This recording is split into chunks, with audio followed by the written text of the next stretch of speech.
Et si jamais tu te demandes, c'est fait par Binge Audio.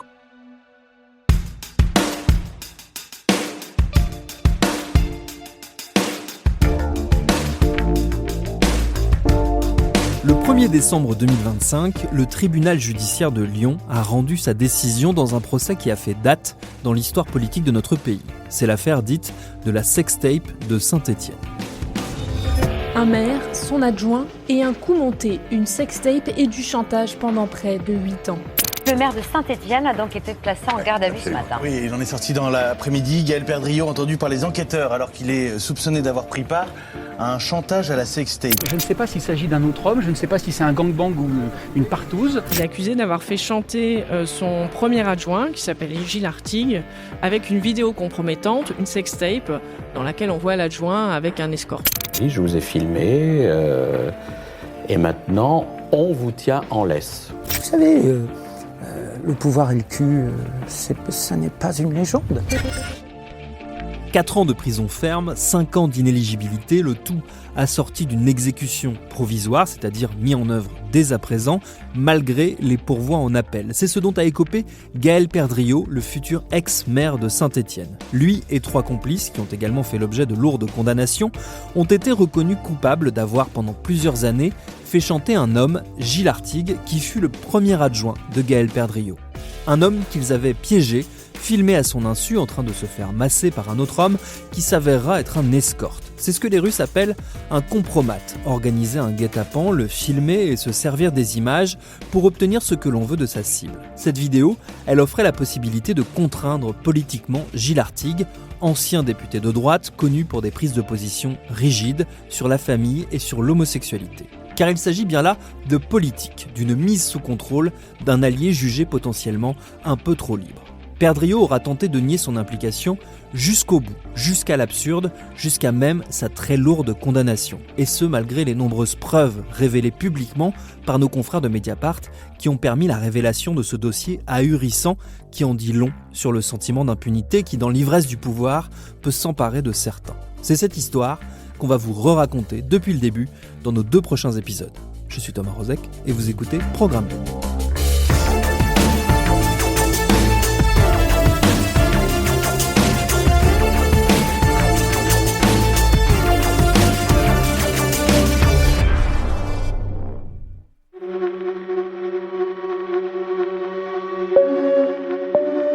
Et pour remonter le fil de ce dossier tortueux, personne n'est mieux qualifié que mon confrère Antoine Rouget de Mediapart, puisque c'est lui qui, le premier, l'a révélé en 2022. En cette fin d'année 2025, il raconte dans un livre coécrit avec Ramsès Keffi les coulisses de cette enquête au long cours.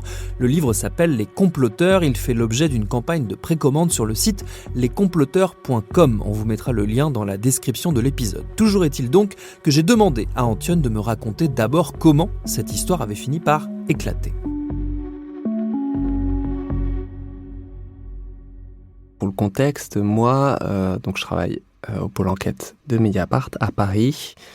Je n'avais jamais mis un pied à Saint-Étienne de ma vie. Et en fait, j'en entends parler donc d'abord à Paris par une connaissance que j'avais déjà rencontrée dans des enquêtes précédentes. C'est quelque chose qui arrive régulièrement dans le journalisme et dans les enquêtes qu'on mène, c'est que en fait, le monde est extrêmement petit. Et que quand en fait on publie des révélations, qu'on entretient des bons rapports avec les sources, qu'on montre qu'on est fiable, rigoureux, etc. En fait, les gens sont amenés à vous recontacter, à vous parler de ça. Et en fait, c'est au cours d'une discussion, une personne qui me parle de l'existence d'une sextape, un complot, du chantage. C'est un peu des mots-clés qui apparaissent comme ça, mais il n'y a aucune précision.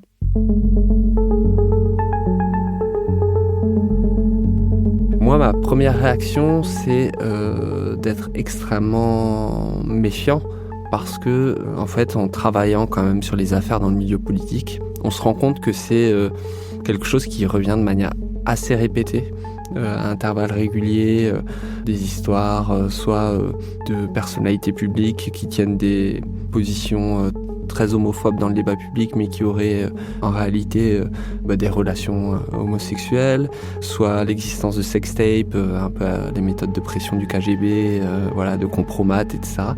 Et donc, en fait, j'en ai tellement entendu parler sans en voir la matérialité qu'à ce moment-là, je suis très prudent.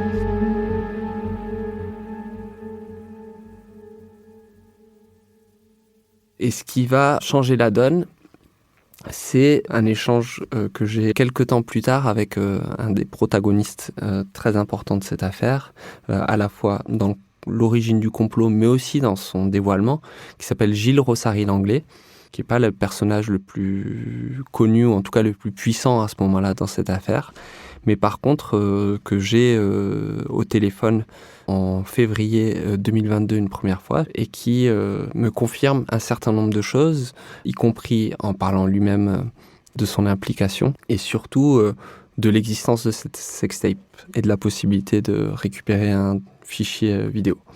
Ça, c'est important parce que c'est ce qui viendra matérialiser finalement l'existence au moins d'un matériau de chantage. Ça veut dire qu'il y a un sujet. Je n'ai eu de cesse de le penser, et ça s'est confirmé encore très récemment, cette histoire, c'est un énorme marécage. Et c'est du coup très important de vraiment laisser reposer les choses et de bien comprendre, et donc effectivement remonter aussi à la genèse de cette histoire. En gros, parmi les protagonistes et l'espace-temps finalement de cette histoire, donc 2014 à Saint-Étienne, qu'est-ce qui se passe ? C'est la victoire de la droite et du centre menée par un jeune candidat qui s'appelle Gaël Perdriau et qui reprend la ville à la gauche.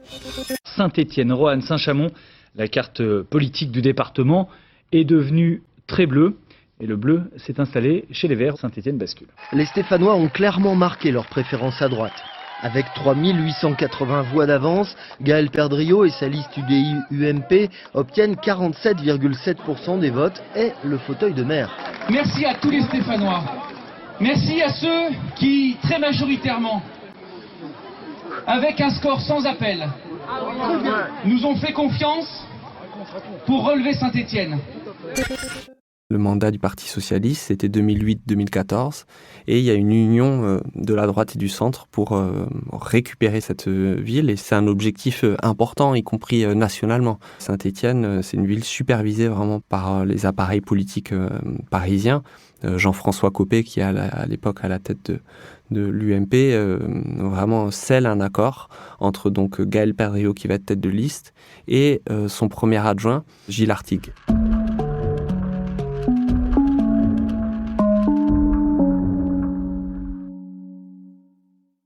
Gilles Artigue, c'est le chef du centre à Saint-Étienne. Il a toujours rêvé d'être maire. Il a été député, il est proche de François Bayrou. Il veut absolument être maire en 2014 et sous la pression notamment de l'UMP, Jean-François Copé intervient et dit on ne peut pas perdre une deuxième fois à Saint-Étienne, on ne peut pas perdre face aux socialistes. Et donc Gilles Artigue se range derrière Perdriau. Ce contexte il est très important parce que c'est une union de façade, de circonstances, contraintes et forcées, entre deux personnalités politiques dans la même ville qui en fait ont la même aspiration, la même envie, diriger Saint-Étienne. Et ce que fait Gaël Perdriau pour convaincre Gilles Artigue de le rejoindre, c'est qu'il lui laisse énormément de latitude dans sa propre majorité.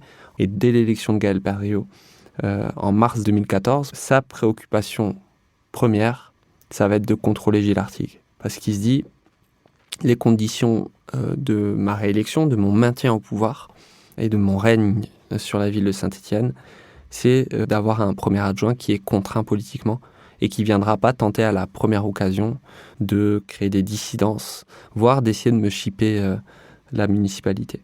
Et donc, c'est dans ce contexte-là que Gaël Perdriau évolue avec un directeur de cabinet qui était son directeur de campagne, Pierre Gauthieri, un homme à la fois extrêmement puissant, qui a une culture politique, j'ai envie de dire un peu d'un autre temps, mais en fait on se rendra compte qu'elle est finalement peut-être très contemporaine en réalité, mais vraiment n'hésitant pas à faire des coups de pression. Et donc va se poser dès le printemps-été 2014 la question de comment tenir Gilles Artigue. Et c'est dans ce contexte-là que Gilles Rosary-Langlais, dont on a parlé tout à l'heure, qui est un communicant très connecté à Gaël Perdriau, parce qu'il est à l'époque en couple avec un quatrième protagoniste de cette histoire qui est Sami Kefi Jérôme, adjoint à l'éducation de Gaël Perdriau. Et donc Gilles Rosary-Langlais va finalement proposer à la mairie, et ça c'est aujourd'hui admis, reconnu, un piège pour plomber Gilles Artigue. Il leur dit une chose, si on le piège avec de l'argent, ou si on tente de le piéger avec de l'argent, en fait, ce sera peu efficace. Ce qu'il faut, et ce qui marche en politique, et médiatiquement, c'est les pièges de mœurs. Dès le premier rendez-vous, je leur ai dit que ce serait un barbousage de mœurs. Gilles Rossary-Langlais au micro de Mediapart en septembre 2022. Parce que il était évident que c'était la meilleure manière, mais ils ont ri de manière graveleuse. Mais ils étaient heureux. Vous savez, le pouvoir et le cul, ça n'est pas une légende. Donc ça les a beaucoup fait rire. Et surtout, ils ont vu l'intérêt de cela, parce qu'à nouveau, je viens de vous l'expliquer, les piliers qui font que vous êtes un politique qu'on ne peut pas repousser, c'est les rapports de force. L'argent, on peut toujours dire « Oh mais non, c'est pas vrai ». Une vidéo avec un escort gay,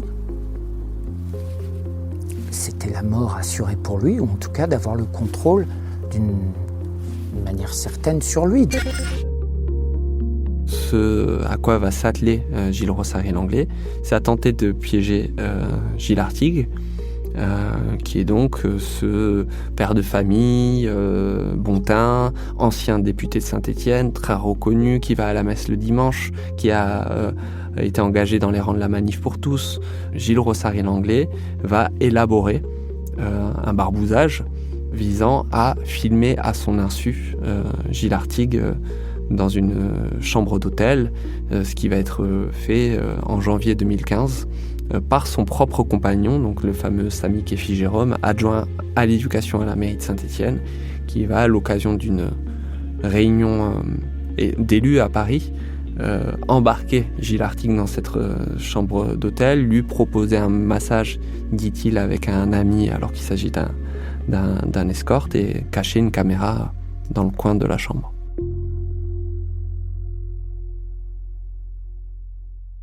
En janvier 2015, quand le piège se referme sur Gilles Artigue, il y a une double sensation.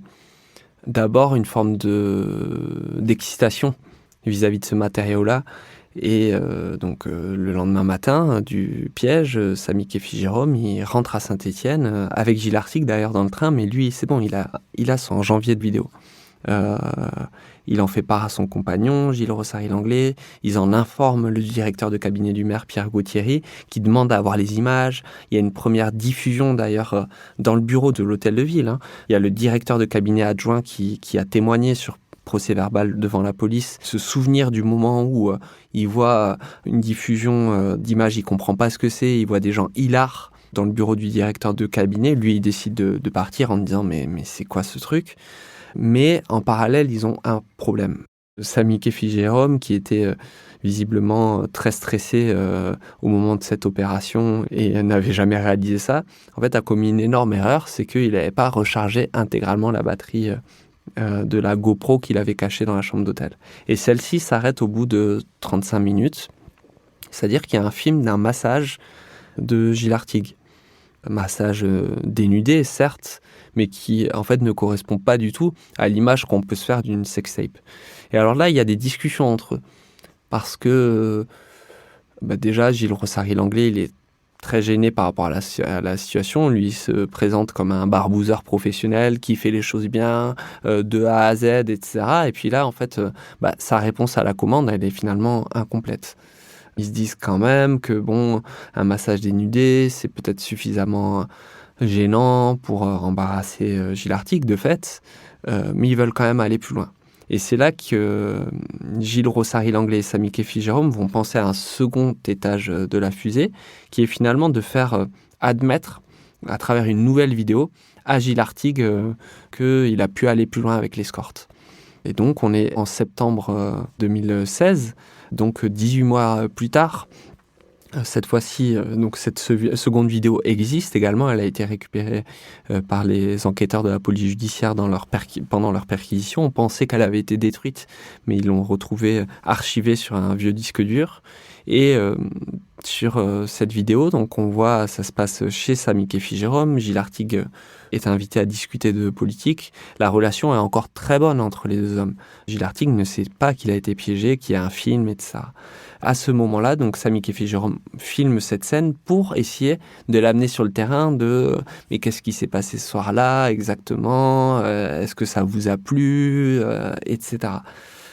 Et ce moment-là, donc, il est à la fois important pour les comploteurs, pour essayer d'obtenir des éléments supplémentaires, mais c'est aussi le dévoilement du piège à Gilles Artigue. On lui montre sur une tablette la sextape qui a été filmée dans la chambre d'hôtel. Il était écrit... Gilles Artigue, interrogé par Mediapart en juin 2023. Que fait Gilles Artigue quand il va à Paris ? Et là, j'avoue avoir été totalement estomaqué. Et j'ai dit à Samy, mais qu'est-ce que c'est que ça, quoi ? Et c'est là qu'il me dit, oui, je vous ai filmé, et maintenant, on vous tient en laisse. On est dans un moment politique important où se profilent les échéances électorales en 2017 et Samy Kefi-Jérôme a déjà des premiers enjeux électoraux à régler avec Gilles Artigue. Donc c'est finalement le moment où il décide d'appuyer sur le bouton. Et l'image qui a été donnée, y compris au moment du procès par les protagonistes et les acteurs de ce complot, c'était de dire finalement cette sextape pendant toutes ces années, c'était une forme de bombe nucléaire. C'est-à-dire on la tire vraiment jamais. C'est un outil de dissuasion. Et ce moment-là, de septembre 2016, il était suffisamment intense politiquement pour dévoiler cette arme de dissuasion. Dire, attention, on a une arme nucléaire, on a une bombe nucléaire qu'on peut lancer si tu ne réalises pas tel acte, tel acte, tel acte. Et cette vidéo de septembre 2016, cette séquence, elle est assez intéressante parce que Samy Kefi-Jérôme, il précise vraiment toutes les contreparties qu'il exige. Tu ne te présenteras pas à telle élection, tu me soutiendras, tu ne soutiendras pas telle personne. Et on voit bien que c'est d'ailleurs un objet tout à fait politique, qu'on n'est pas dans le cadre de règlement de compte personnel ou quoi que ce soit. Il est dans une analyse très rationnelle et politique de la situation. Et il fait une démonstration finalement en évoquant pour la première fois la bombe nucléaire. Donc c'est la première mention et ensuite, on le verra pendant les années suivantes, différentes personnes au sein de l'hôtel de ville vont utiliser de manière répétée l'existence de cette bombe nucléaire pour dire à Gilles Artigue « Attention, on a toujours ça sous le coude ».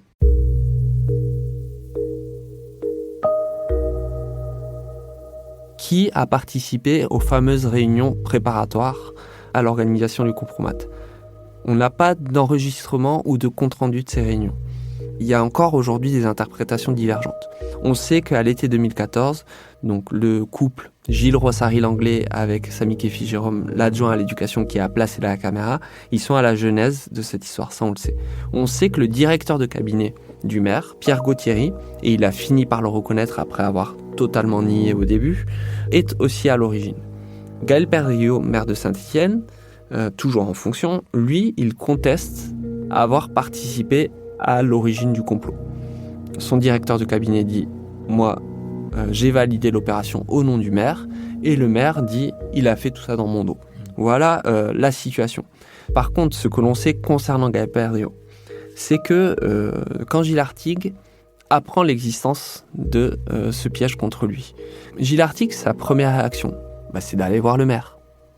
Et donc, fin 2016, il va voir le maire de Saint-Étienne. L'existence de ce rendez-vous-là n'est pas contestée. C'est-à-dire que Gaël Perdriau reconnaît aujourd'hui que Gilles Artigue est venu le voir. Et Gilles Artigue lui dit « Mais c'est effroyable en fait. Ton adjoint à l'éducation m'a filmé à mon insu, m'a piégé avec un escorte et veut me faire chanter autour de ça. » Il va le voir pour l'appeler à l'aide, pour que le maire prenne des mesures immédiates, à la fois de sanction de son premier adjoint, d'exclusion de la liste, de signalement à la justice, etc. Et Gaël Perdriau, à la fin de ce rendez-vous, lui dit « Mais Gilles, qu'est-ce que tu vas faire ?» Qui est très étonné de ça, il dit « Mais moi, je vais consulter des avocats, je vais voir. » Mais il est très surpris par la passivité du maire. Il rentre chez lui, il en parle à personne, il est complètement lié à ce complot, et en fait c'est là où le piège était redoutable, c'est qu'il peut pas en parler à son épouse, il peut pas en parler à ses proches, il a pas la vidéo, voilà, on va lui dire mais t'es fou, tu racontes n'importe quoi. Quelques mois plus tard, à la faveur de désaccords à l'hôtel de ville, Gilles Artigue est pris à partie directement par Gaël Perriot, qui lui dit « Gilles, il va falloir que tu arrêtes, sinon on va lâcher ce qu'on a sur toi. » Et donc là, il comprend sa passivité. Mais il se dit « mais évidemment qu'il n'a pas réagi. Il est dans le coup. » Et il utilise ça contre moi désormais.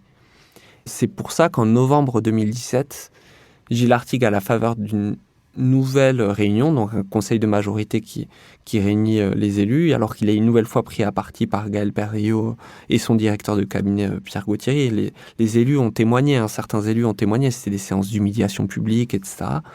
Après, il est donc embarqué pour prolonger la réunion à 3, et donc c'est là où il va enregistrer et décider d'enregistrer pour avoir les preuves de ce que lui dit Gaël Perriot. Pas des preuves pour aller en justice, mais pour laisser des traces du calvaire qu'il est en train de vivre, parce qu'il n'en peut plus de cette situation, il n'en peut plus des humiliations, il n'en peut plus du dossier qu'ils ont contre lui, et donc il enregistre pour une première fois en novembre 2017 une séquence complètement dingue où Gaël Perriot et le directeur de cabinet Pierre Gauthier le menacent de diffuser la sextape s'il ne se conforme pas à ce qu'il lui ordonne de faire, avec cette phrase notamment de Gaël Perriot qui lui dit « Si la vidéo est diffusée sur les réseaux sociaux, ce n'est plus un chantage, c'est une exécution. » Et là, on est vraiment dans la rhétorique encore de la bombe nucléaire, la dissuasion permanente.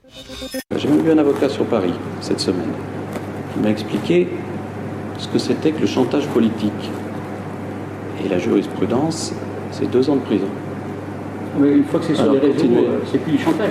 Oui, bien sûr. C'est l'exécution. On a parfois du mal à se dire qu'il s'agit de la réalité politique d'une des principales villes de France, et pas d'un téléfilm grotesque et mal écrit. Tout dans cette histoire semble presque trop gros pour être vrai. Toutes les erreurs faites par les comploteurs, les traces qu'ils ont laissées, et pourtant, tout est dramatiquement réel. Le fait que ça soit mal ficelé, c'est aussi une caractéristique du complot, du vrai complot, versus le fantasme du complot permanent. Et je pense que ça, c'est pour moi un élément de distinction hyper important, y compris dans l'analyse rationnelle et factuelle des choses. Parce que pour moi, le fantasme du complot permanent, ça empêche de réfléchir et ça empêche d'analyser les rapports de force au sein de la société. Si on pense qu'il y a toujours des complots, que c'est toujours comme ça, que c'est immuable, ça annule politiquement, y compris notre pouvoir d'agir sur les choses. Alors que je pense que les complots, les vrais complots, qui existent évidemment dans le monde politique comme dans tous les lieux de pouvoir, en fait, ils ont aussi cette caractéristique d'être parfois hyper mal faits, ou de laisser des traces parfois énormes.